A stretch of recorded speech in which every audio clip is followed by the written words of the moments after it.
ان حاصل کرنے میں بڑا ٹائم لگتا ہے. اگرچہ وہ جو انڈیویجول نے کیا ہے اس کے پیچھے دینی پس منظر موجود ہے, وہ اس کی فطرت کے مطابق ہی کیوں نہ ہو, لیکن اس کے باوجود اس کو قبول کرنے میں اس کو بڑا ٹائم لگتا ہے. پھر دوسری بات یہ ہے کہ وہ جو آپ کے مدرسے کا, آپ کے مسجد کا, آپ کے گھر کا سسٹم ہے, اس میں آپ کو جو ٹائم آپ دیتے ہیں وہ زیادہ سے زیادہ 1 گھنٹہ 2 گھنٹہ 3 گھنٹہ ہے. لیکن وہ جو باقی آپ کا ٹائم ہے اس میں سونے کے ٹائم کے علاوہ اگر آپ نکالیں تو 15 سے 16 گھنٹے کم از کم بنتے ہیں, کم از کم. جی. یہ 15 سے 16 گھنٹے مسلسل آپ کے موبائل کے ذریعے سے, ٹی وی کے ذریعے سے, سوشل میڈیا کے ذریعے سے, کلاسز کے ذریعے سے, لوگوں سے انٹریکشن کے ذریعے سے آپ کو اسی سسٹم کی ویلیوز خوراک کے طور پر مل رہی ہوتی ہیں. تو نتیجتاً آپ کو دین سے اور دینی اقدار اور ویلیوز سے دور ہونا آپ کا وہ ایک نیچرل اس کا نتیجہ ہے. لہٰذا یہ بات کرنا کہ بھئی دین سے لوگ جدا ہیں, نہیں, ایسا نہیں ہے. دین جن ویلیوز کا حامل ہے وہ ویلیوز انسانی ہیں. جی. لیکن اگر آپ مغربی سسٹم کو دیکھیں, سرمایہ دارانہ نظام کو دیکھیں, لبرل اور سیکولر جو ویلیوز ہیں ان کو دیکھیں, تو ان میں اور ان میں آپ کو بڑا فرق نظر آتا ہے. آپ نے اپنے انٹرو میں ایک بات کی اور وہ حقیقت بھی ہے, لیکن وہ صرف ایک چہرہ ہے. وہ کیا؟ ادھر آپ کو مذہبی اور دینی حوالے سے جبر, تشدد, شدت پسندی نظر آتی ہے, ادھر نظر نہیں آتی. ایسا ہی ہے. جی. اچھا, اب میرا سوال یہ ہے کہ یہاں پر جو آپ کو جبر اور تشدد نظر آتا ہے اس کے مقابلے میں جب آپ کو مغربی معاشرے کے اندر حجاب اتارنے کے لیے پورا قانون بنتا ہے اور پورا سسٹم ایک بچی کے حجاب اتارنے پر تل جاتا ہے, وہ آپ کو جبر نظر نہیں آتا. جب اسی سسٹم میں آپ کے بچے کو خنزیر کا گوشت کھلانے پر پورا سسٹم مصر ہوتا ہے تو وہ آپ کو جبر اور تشدد نظر نہیں آتا.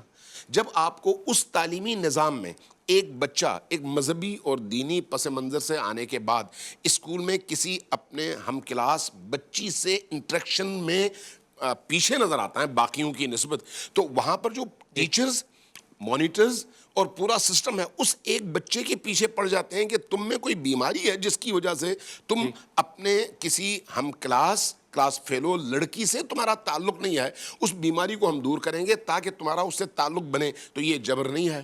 لیکن وہ جو جبر ہے آپ کو نظر نہیں آتا. کیوں نظر نہیں آتا؟ اس لیے کہ اس بڑے سسٹم کا حصہ ہے اور غیر محسوس طور پر آپ کو اس نے اس سسٹم میں ڈال لیا ہے. یہاں پر آپ کو جب اس کے مقابلے میں رد عمل نظر آتا ہے تو وہ آپ کہتے ہیں کہ نہیں یہ جبر ہے اور یہ تشدد ہے. بہت خوبصورت, بہت پوائنٹس ریز کیے ہیں, بہت اچھے پوائنٹس. مولانا جہانگیر محمود صاحب ہمارے ساتھ موجود ہیں. مولانا صاحب آپ ماہر تعلیم بھی ہیں, اس حوالے سے کام بھی کرتے رہتے ہیں, تو جو آج کل کی ینگ جنریشن ہے اس کو گائیڈ کرنے کے حوالے سے کیا طریقہ کار ہونے چاہیے؟ بسم اللہ الرحمن الرحیم. جی علی صاحب, علامہ صاحب اور تمام ویورز کو السلام علیکم ورحمۃ اللہ. علیکم السلام. دیکھیے, علامہ نے جو نشاندہی فرمائی ہے بہت خوبصورت, بہت فلسفہ ان کا بالکل 100% اس پہ اتفاق ہی ہو سکتا ہے, کیونکہ ظاہر ہے کہ انہوں نے جو فیکٹس بیان کیے ہیں اس میں تو کوئی رائے کہ کیا اس پہ کرے. اور یہ بھی بات تو پہلو ہے, یہ پرابلم بہت ملٹی ڈائمینشنل ہے, اس کے بہت سارے چہرے اور بہت سے رخ ہیں. ایک جو وجہ جو آپ نے سوال پوچھا وہ یہ کہ ہمارے ہاں خاص طور پہ پاکستان میں, بر صغیر میں اور ممالک میں بھی مسلمانوں کا نظام تعلیم جو ہے وہ ملکی سطح کے اوپر اس طرح سے ڈیزائنڈ نہیں ہے کہ وہ مسلمانوں کی کوئی رہنمائی اور تربیت عصر حاضر کے تقاضوں کے مطابق کر سکے. یعنی کہ ایک خالصتاً علوم دینیہ جو ہیں ان کی تعلیم ہے, عمومی طور پہ تو تمام ہی مکاتب میں ایسے ہی ہوتا ہے, اور ایک وہ ہے جو خالصتاً اس بات پہ محنت کر کے کہ دین اور دینی تربیت اس کا حصہ نہ بن سکے وہ تعلیم ہے. ایک سیکولر ہے, ایک تو یہ جو ڈائیکاٹمی ہے یہ 2 حصوں کی تعلیم ہے, 2 طبقات پیدا کرتی ہے نا, جس کو ہم عمومی طور پہ کہتے ہیں کہ ایک مسٹر پیدا کرتا ہے اور ایک مولوی پیدا کرتا ہے. تو کم ادارے ہیں وہ جو اس طرح دونوں کا کوئی امتزاج کریں. اس سے یہ ہے کہ 2 طبقے پیدا ہو گئے, اور ان دونوں طبقوں کے آپس میں بھی کوئی ایسا خاص نہ کوئی محبت ہے نہ کوئی تعلق نظر آتا ہے کہ جی وہ دوسرے کو بات کو سمجھ سکے, ان کی لینگویج بھی فرق ہے بولنے والی. تو یہ ایک مائنڈ سیٹ بن رہا ہے. جو مائنڈ سیٹ مذہبی بن رہا ہے وہ صحیح فرما رہے ہیں علامہ کہ اس میں شدت نظر آتی ہے، اور ویسے بھی دوسرے میں شدت بھی نظر آتی ہے، ایسا نہیں ہے. یہ جو اپنے آپ کو لبرل یا ڈیموکریٹ یا سیکولر کہتا ہے شخص، اس کو بھی ذرا آپ چھیڑ کے دیکھیں کہ اس کو آپ کچھ کہہ کے دیکھیں تو وہ بھی اسی طرح بھڑک اٹھتا ہے جیسے کوئی اور بھڑک اٹھتا ہے. تو ضرورت اس چیز کی ہے کہ مسلمان اپنے بچوں کو بچیوں کو ایک شروع سے ہی ایسی تعلیم دیں جس کو ہم آج کی زبان میں ہولسٹک ایجوکیشن کہتے ہیں، کہ ان کی ذہن سازی دینی ہو، اور اس ذہنی جو ذہن سازی دینی ہو رہی ہے وہ پریکٹیکل بھی ہو.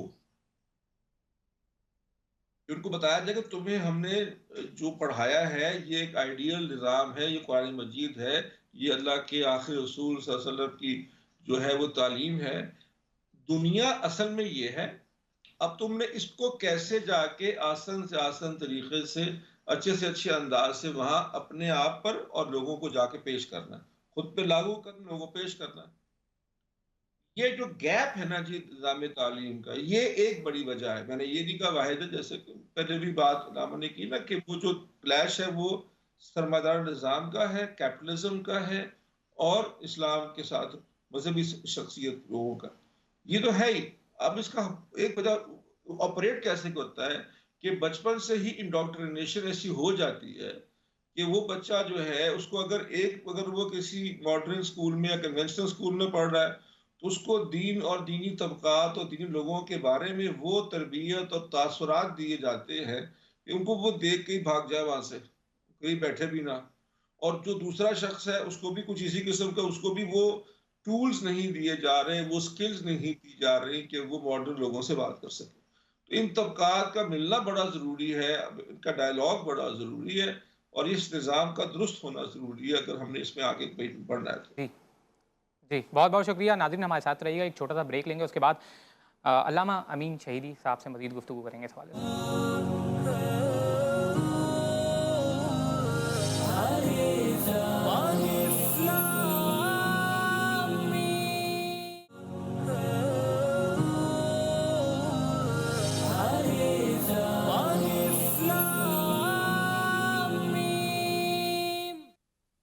آمدید ناظرین، آج ہم بات کریں guiding the youth of new generation, اور ہمارے ساتھ موجود ہیں ملک کے نامور اسکالر علامہ محمد امین شہیدی صاحب.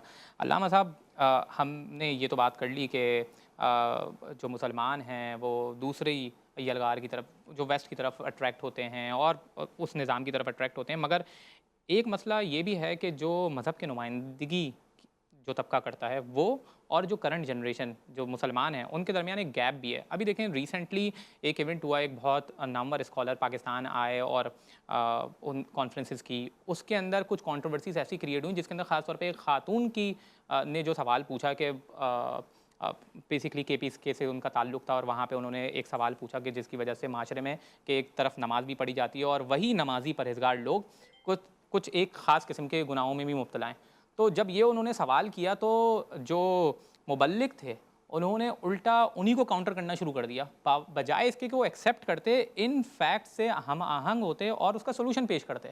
تو یہ رویہ بھی تو دیکھا جا رہا ہے نا. آپ کی اس بات سے مجھے 100% اتفاق ہے. اس کا مطلب دین کی کمزوری نہیں ہے، بلکہ اس کا مطلب دینداروں کی کمزوری ہے. جو لوگ دین کے دعوے دار ہیں، جو لوگ دین کے مروج ہیں، مبلغ ہیں، ڈیفینڈرز ہیں، ان کو اپنی روشوں کو دین کی ان تعلیمات کے مطابق ڈھالنے کی ضرورت ہے.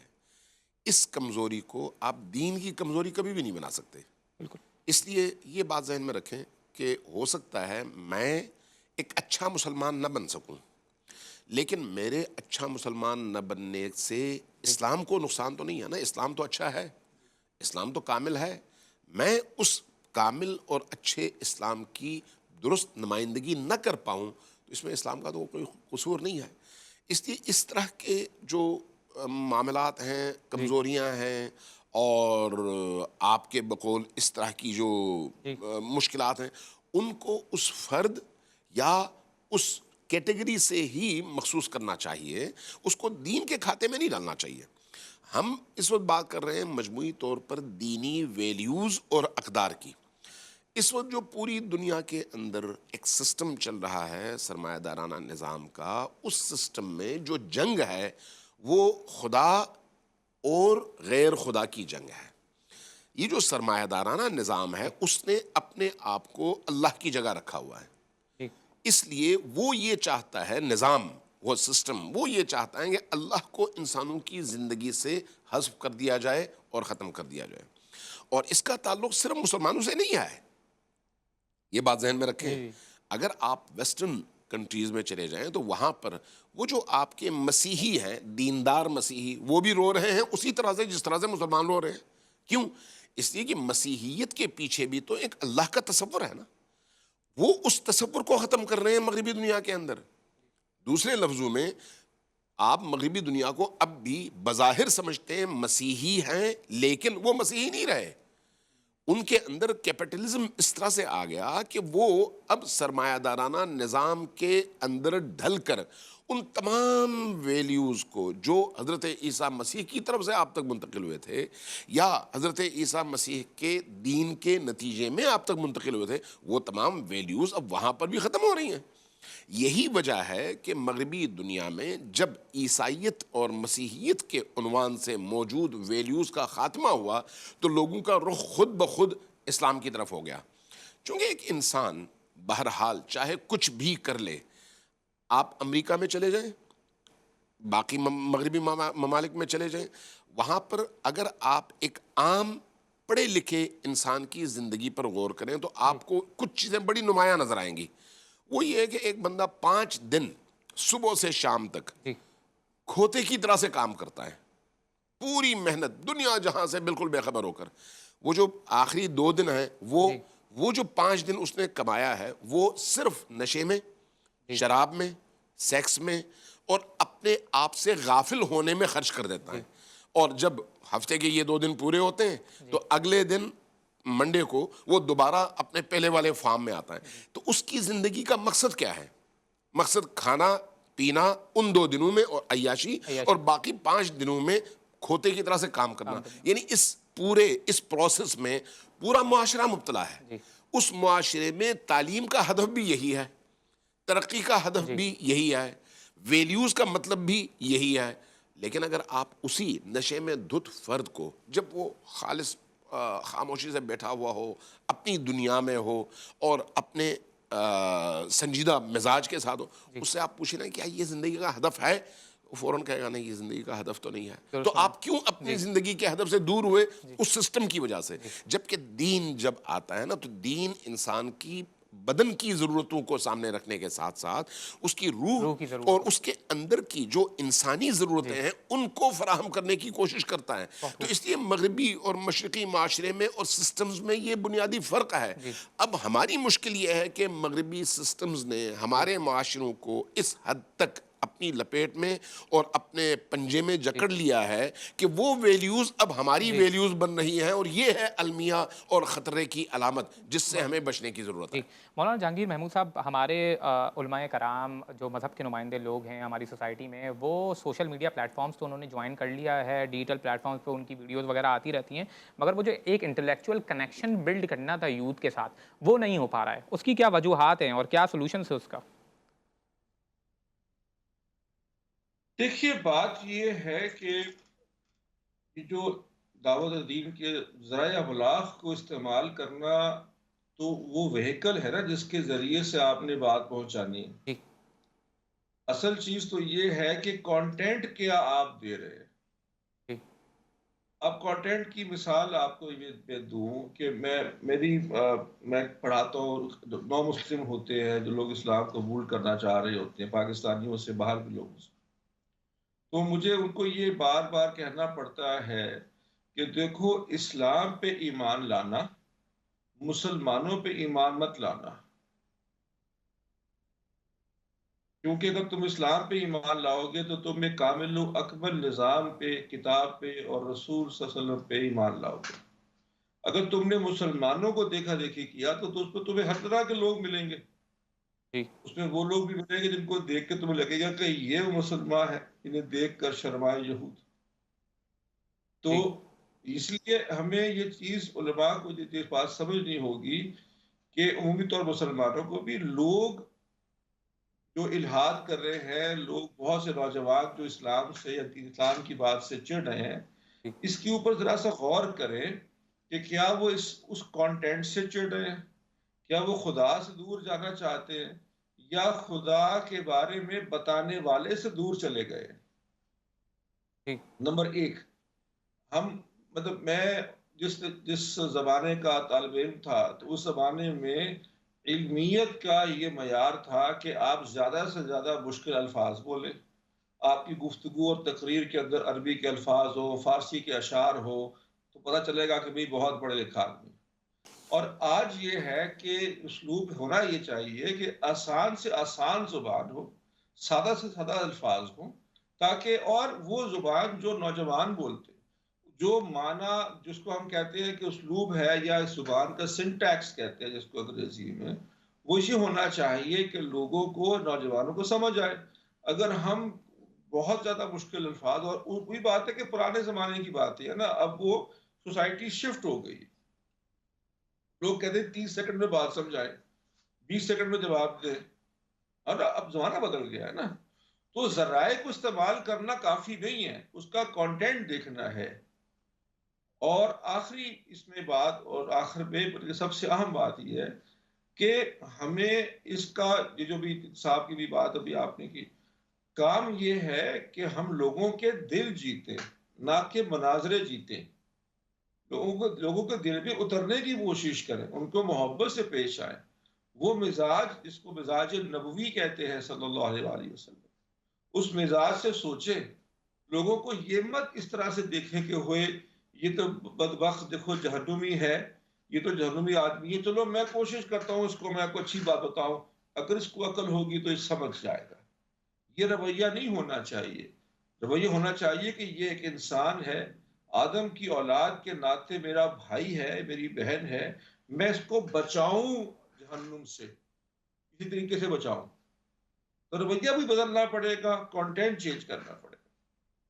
بہت بہت شکریہ مولانا صاحب۔ ناظرین ہمارے ساتھ رہیے گا، ایک چھوٹا سا بریک لیں گے، اس کے بعد مزید اس حوالے سے بات کریں گے۔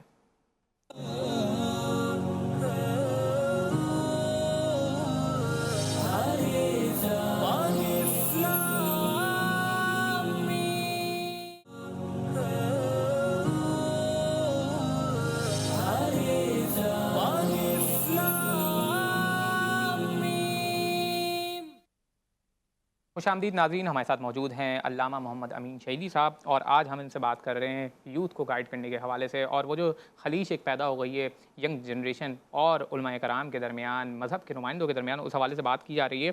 اور کیونکہ علامہ صاحب کرنٹ افیئرس کے حوالے سے بھی کافی آگاہی رکھتے ہیں، ایک مسئلہ فلسطین کا مسئلہ ہے، دنیا کا بہت بڑا مسئلہ ہے۔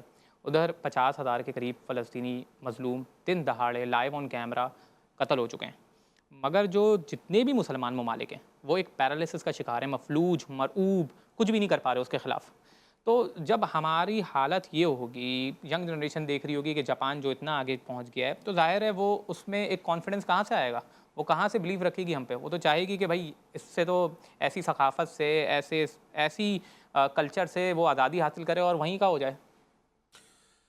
میرا خیال ہے موضوع تو بڑا اہم ہے، لیکن اس کو ذرا گہرائی سے دیکھنے کی ضرورت ہے۔ پہلا موضوع تو یہ ہے کہ کیا جو کچھ اس وقت ہو رہا ہے مغرب کر رہا ہے یا اسلام؟ ظاہر ہے مغربی دنیا کی مظالم کی یہ داستان ہے نا، اس کے نتیجے میں تو مغربی سسٹم سے انسان کا اعتماد اور ایمان اٹھ جانا چاہیے، نہ اسلام سے۔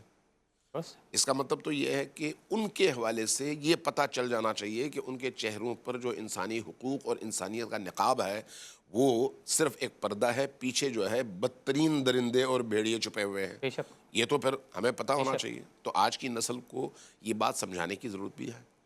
دوسری بات، جو غزہ میں یا غزہ کے ساتھ بیروت میں یا بیروت کے ساتھ اس وقت سیریا کے اندر اسرائیلیوں نے جس طرح سے گزشتہ اس ایک ہفتے ڈیڑھ ہفتے کے اندر بمباری کر کے اس سیریا کے تمام بنیادی انفراسٹرکچر کو اور ترقی کے تمام تر مراکز کو ختم کر دیا، بالکل ختم کر دیا۔ یہ 150 سال یہ لوگ پیچھے چلے گئے ہیں۔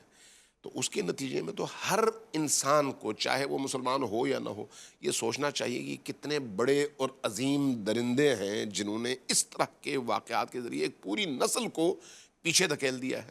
یہ تو یہ ہونا چاہیے ان کے چہرے سے نقاب الٹے. دوسری چیز جو اس حوالے سے بڑی اہم ہے وہ یہ ہے کہ عالم اسلام کے 56-57 ممالک ہیں. یہ 57 ممالک آیا دینداروں کے ہاتھ میں ہے یا بے دینوں کے؟ ایک بہت بڑا سوال ہے. جی ان کے حکمرانوں کو اگر آپ دیکھیں تو ایک سے ایک بڑھ کر بے دین ہے، ایک سے ایک بڑھ کر مغربی تہذیب کا دلدادہ ہے، ایک سے ایک بڑھ کر اسلامی ویلیوز سے ناآشنا ہے، ایک سے ایک بڑھ کر مغربی اس تہذیب اور سٹرکچر کا حصہ ہے.